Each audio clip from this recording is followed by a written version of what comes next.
Good morning student. आज है आपका मोस्ट इम्पॉर्टेंट और मोस्ट इंटरेस्टिंग टॉपिक सीमांत अभिकर्मक या लिमिटिंग रीजेंट। तो हम सबसे पहले बात करते हैं आपके कि सीमांत अभिकर्मक क्या होता है। ठीक है, तो किसी भी रासायनिक अभिक्रिया में दो क्रियाकारक भाग लेते हैं। इनमें से एक क्रियाकारक कम मात्रा में होता है, दूसरा कारक क्या होता है आपका अधिक मात्रा में होता है। जो क्रियाकारक आपका कम मात्रा में होता है वही क्या कहलाता है आपका सीमांत अभिकर्मक कहते हैं। ठीक है, जैसे एक एग्जांपल लिया मैंने, A + B से आपका बन रहा है C और A के आपको दिए हैं 1 मोल, वहीं B के दे रखे हैं आपको 2 मोल। ठीक है, और आपसे पूछा गया है कि इस रिएक्शन में सीमांत अभिकर्मक कौन है या लिमिटिंग रीजेंट क्या है। तो मैंने अभी बताया था आपको कि लिमिटिंग रीजेंट वो होता है जो रिएक्शन में क्या होता है आपके कम मात्रा में प्रेजेंट होता है, वही क्या कहलाता है आपका सीमांत अभिकर्मक कहलाता है। और कितना उत्पाद फॉर्म होता है वो भी आपका किस पे डिपेंड करता है, लिमिटिंग रीजेंट पे डिपेंड करता है। तो यहाँ पे A को आपको 1 मोल दिए हैं, B के आपको 2 मोल दिए हैं। तो जो आपका कम मात्रा में वो आपका लिमिटिंग रीजेंट कहलाएगा। यहाँ पे A के कितने आपके 1 मोल हैं, तो ये आपका क्या बन जाएगा लिमिटिंग रीजेंट या सीमांत अभिकर्मक बन जाएगा।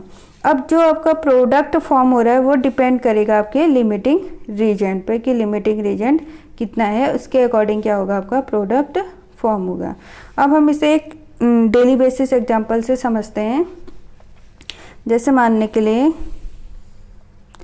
उदाहरण के लिए, आपकी मम्मी एक दिन कहीं चली गई है, मतलब कहीं घूमने या मार्केट चली गई सामान लेने के लिए। ठीक है, और आपसे बोला गया कि आप चाय बना के पी लेना। ठीक हो गया।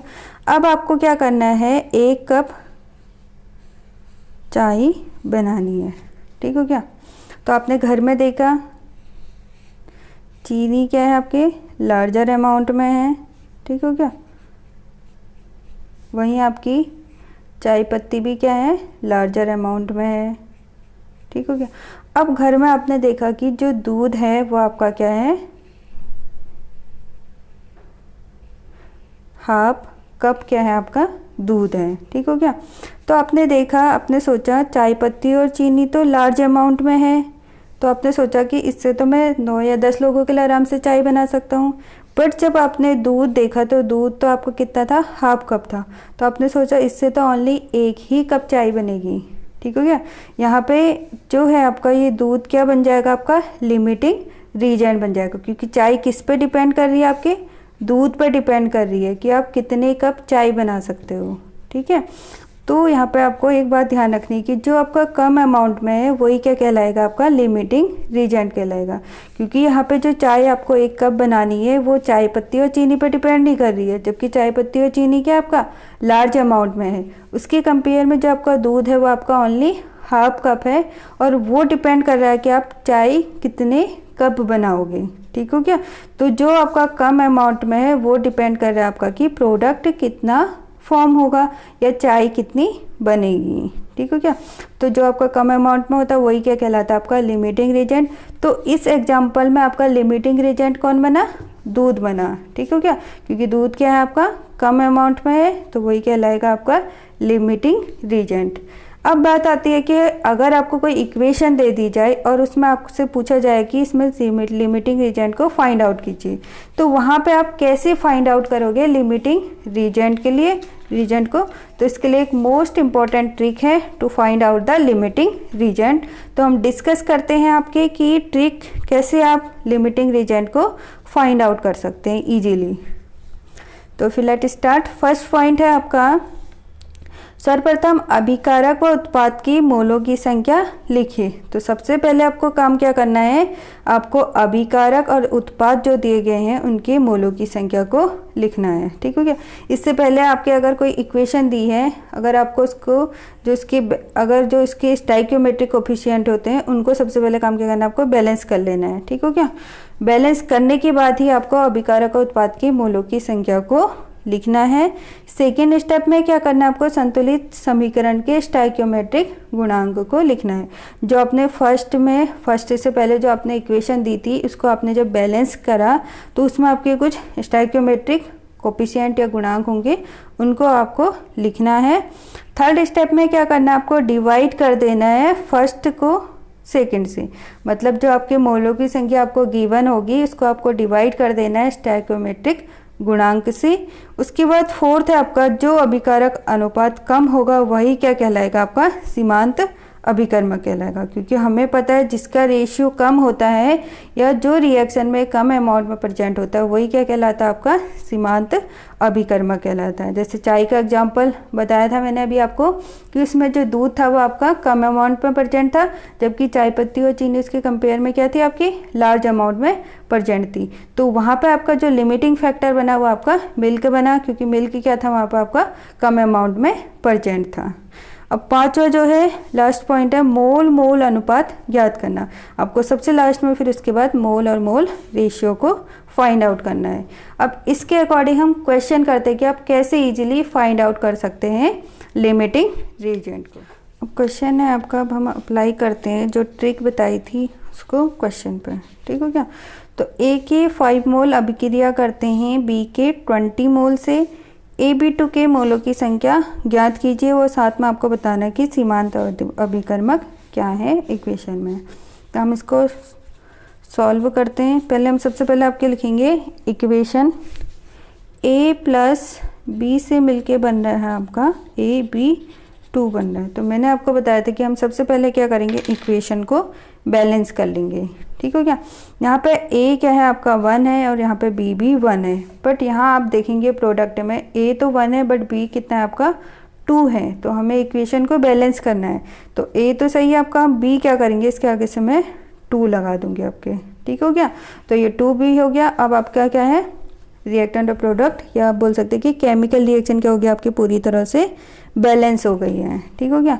अब हमने सबसे पहले क्या करना है, आपके अभिकारक और उत्पाद के मोलों की संख्या लिखनी है आपकी, जो मैंने आपकी ट्रिक में फर्स्ट स्टेप बताया था।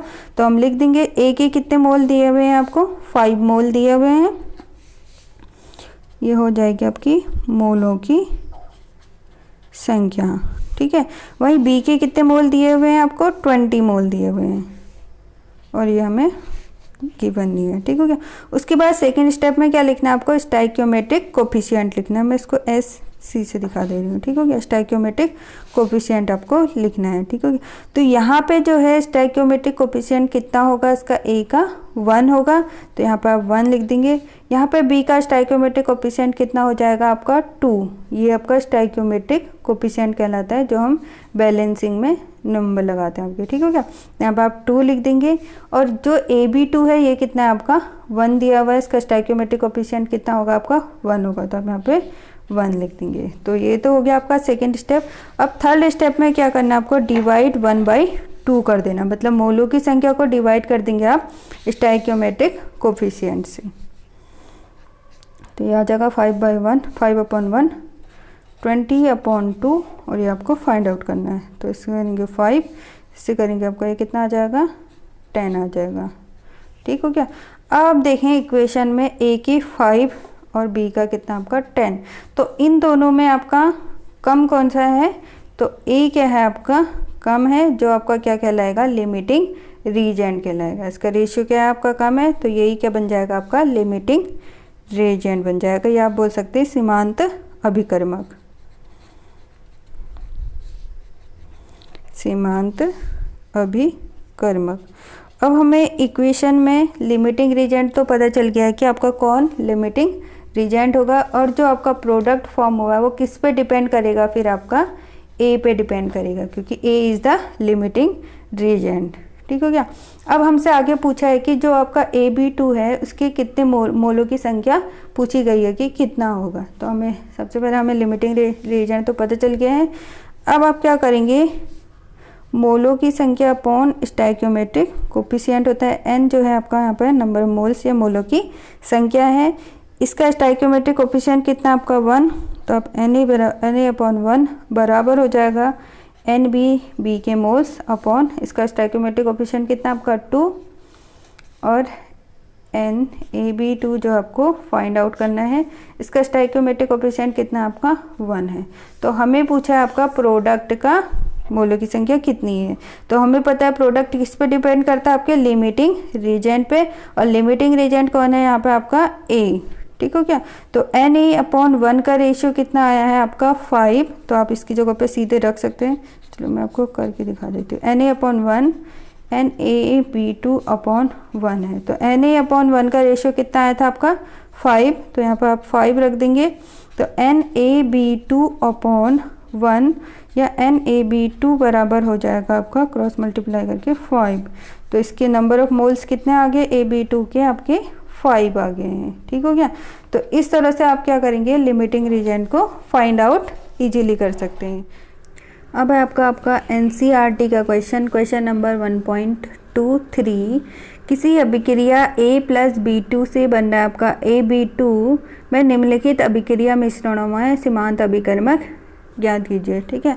आपको बताना है कि इनमें से सीमांत अभिकर्मक कौन सा है। आपको ये 5 आपको क्या दे रखी है, इक्वेशन दे रखी है, ठीक है क्या। तो हम पहले देखते हैं आपके A के 300 परमाणु और B के 200 अणु दिए हुए हैं आपके, ठीक हो गया। तो यहाँ पे तो आप देख के ही बता सकते हैं कि A कितना दिया हुआ है आपको 300 दिया है, जबकि B2 कितना दिया हुआ है आपको 200 दिया है। तो मैंने कहा था आपका जो कम अमाउंट में प्रेजेंट होता है वही क्या कहलाता है, आपका लिमिटिंग रीजेंट कहलाता है। तो इनमें आपका A+B में लिमिटिंग रीजेंट क्या हो जाएगा आपका, ये इस तरह से आपका A+B2 से आपका बन रहा है AB2 बन रहा है, और A दिया है आपको 300 और B दिया हुआ है आपको 200। तो मैंने आपको बताया था कि लिमिटिंग रीजेंट वो होता है जो आपका कम अमाउंट में प्रेजेंट होता है, और उसी पे डिपेंड करता है आपकी प्रोडक्ट आपका कितना फॉर्म होगा। तो B2 आपका 200 है, तो B2 इस क्या बन जाएगा, इसमें आपका लिमिटिंग रीजेंट या सीमांत अभिकर्मक बन जाएगा, ठीक हो गया। अब हम सेकंड करते हैं आपके 2 मोल A + 3 मोल B दिया हुआ है यहाँ पे, ठीक हो गया। तो इसको ऐसे भी समझ सकते हैं आपको, जैसे आपने क्या दिया वो A + B2 से आपका AB2 फॉर्म हो रहा है, ठीक हो क्या। तो A के कितने मोल दिए हुए हैं आपके 2 और B के दे रखे हैं आपके 3। तो पहले हमको मोलों की संख्या लिखनी थी। A के 2 मोल दिए हुए हैं और B के 3 मोल दिए हुए हैं, ठीक है। उसके बाद थर्ड स्टेप में था आपको कि स्टाइक्योमेट्रिक कोफिशिएंट लिखना है। A का स्टाइक्योमेट्रिक कोफिशिएंट कितना है आपका 1, तो आपने 1 लिख दिया। B2 का स्टाइक्योमेट्रिक कोफिशिएंट कितना होगा आपका यहाँ पे 1 होगा, ये स्टाइक्योमेट्रिक कोफिशिएंट नहीं बनेगा, ठीक है क्या। तो ये B का कितना हो जाएगा स्टाइक्योमेट्रिक कोफिशिएंट 1 हो जाएगा, तो ये हो गया। अब हमने कहा था कि आपको डिवाइड कर देना है नंबर ऑफ मोल्स को स्टाइक्योमेट्रिक कोफिशिएंट से। तो 2/1 3/1 करेंगे तो यहाँ पे A के 2, B का कितना आ गया आपका 3। तो A 2 है और 3 है, मैंने कहा तो जो आपका कम अमाउंट में प्रेजेंट होगा वही क्या कहलाएगा आपका लिमिटिंग रीजेंट। तो यहाँ पे आपका लिमिटिंग रीजेंट क्या बन जाएगा आपका A, क्योंकि ये आपका कम अमाउंट में प्रेजेंट है 2, तो ये आपका लिमिटिंग रीजेंट हो गया। तो आपका सेकंड में लिमिटिंग रीजेंट क्या बन जाएगा आपका A बन जाएगा, ठीक हो गया। अब थर्ड वाला देखते हैं, इसमें क्या आपके A के 100 परमाणु हैं प्लस B के 100 अणु हैं, ठीक हो गया। दोनों बराबर हैं आपके, ये भी 100 गिवन है और ये भी आपका 100 गिवन है। दोनों रिएक्शन, दोनों पूरे के पूरे रिएक्शन करके आपके क्या बना दे रहे होंगे AB2 बना दे रहे होंगे। तो इसमें आपका कोई भी लिमिटिंग रीजेंट प्रेजेंट नहीं होगा, ठीक हो गया। अब है अगला A के 5 मोल प्लस B के 2.5 मोल आपको गिवन है, और आपको बताना है कि इसका लिमिटिंग रीजेंट क्या होगा, ठीक हो गया। तो आप इसमें सीधे बता सकते हैं यहाँ पे जो A का मोल है, क्योंकि आपको पता है चलो A प्लस B से बन रहा है आपका AB2 बन रहा है, ठीक हो गया। नंबर ऑफ मोल्स A के मोल्स कितने दिए हुए हैं आपके 5 और B के कितने दिए हुए हैं आपको 2.5 गिवन है आपको, ठीक हो गया। स्टाइक्योमेट्रिक कोफिशिएंट इसका भी 1 है, इसका भी 1 है। अब आप डिवाइड कर दीजिए 5/1 2.5/1 करेंगे तो यहाँ पे आएगा आपका डिवाइड और यहाँ पे आएगा 2.5। तो आप मुझे बताइए इन दोनों में कौन सा कम है। तो 2.5 इज अ लेस, तो इसलिए B is the limiting reagent हो गया, क्योंकि 2.5 जो B है वो आपका कम अमाउंट में प्रेजेंट है एज कम्पेयर टू A के। तो ये आपका लिमिटिंग रीजेंट हो जाएगा आपका। और जो ABD आपका AB2 जो आपका प्रोडक्ट फॉर्म होगा वो आपका डिपेंड करेगा B के अमाउंट पे जो आपका 2.5% है, ठीक हो गया। तो इस वाले में आपका लिमिटिंग रीजेंट हो गया है B, अब जो अगला नेक्स्ट है आपका ए के 2.5 मोल दिए हुए हैं, बी के 5 मोल दिए हुए हैं। अगर आप इसका रेशियो निकालेंगे, फिर आप स्टोइकियोमेट्रिक कोएफिशिएंट और इससे रेशियो निकालेंगे तो इसमें ए के आपके निकलेंगे 2.5 मोल और बी के होंगे आपके 5 मोल। तो दोनों में आपका कम अमाउंट में कौन प्रेजेंट है, ए। तो ए इज़ द आप इसमें लिमिटिंग रीजेंट बन जाएगा। इसमें आपका ए लिमिटिंग रीजेंट होगा, इसमें आपका बी लिमिटिंग रीजेंट होगा, इसमें कोई भी नहीं होगा। इसमें क्या होगा आपका A is the limiting reagent, इसमें B is the limiting reagent. ठीक हो गया। तो इस तरह से आपको लिमिटिंग रीजेंट फाइंड आउट करना है। तो thank you watching this video. अगर आपको मेरा वीडियो अच्छा लगे तो please like share and subscribe.